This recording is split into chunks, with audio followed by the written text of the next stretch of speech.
বাটা মাছের এই পাতলার ঝোলটা খেতে অসাধারণ লাগে। একটু জ্যান্ত মাছ হলে ঠিক এইরকমভাবে পাতলার ঝোল রান্না করি, খুবই ভালো লাগে। ভিডিওটা শুরু থেকে শেষ পর্যন্ত দেখতে থাকো, আশা করি ভালো লাগবে। যদি ভালো লেগে থাকে একটা লাইক করে যেও, আর ছোট্ট কমেন্টে জানিয়ে যেও আমার ভিডিওগুলো তোমাদের কেমন লাগলো। এখানে কয়েকটা বাটা মাছ আমি ভালো করে ধুয়ে লবণ হলুদ মেখে রেখেছি।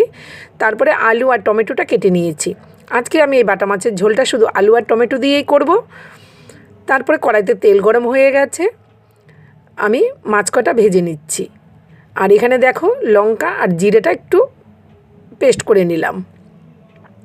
এইবার একে একে সমস্ত মাছগুলো আমার ভাজা হয়ে গেছে, দেখতেই পাচ্ছ। উল্টে পাল্টে খুব সুন্দর করে মাছ কটা ভেজে নামিয়ে নিয়েছি।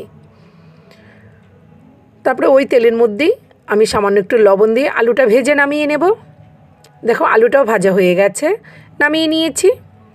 তারপরে বাকি যে তেলটা আছে তার মধ্যে সামান্য একটু জিরে ফোড়ন দিয়ে কেটে রাখা টমেটো দিয়ে দিলাম। আর ওই যে জিরে আর কাঁচা লঙ্কা পেস্টটা দিয়ে দিয়েছি, দিয়ে তার মধ্যে ভেজে রাখা আলুটাও দিয়ে দিলাম। দিয়ে আলুর সাথে একবারে ভালো করে মশলাটা কষিয়ে নেব।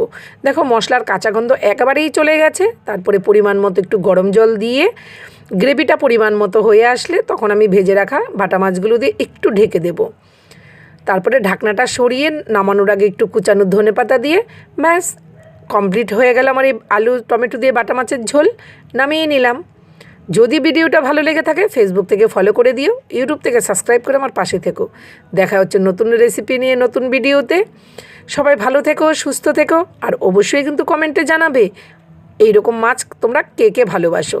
আজ আসি, টাটা।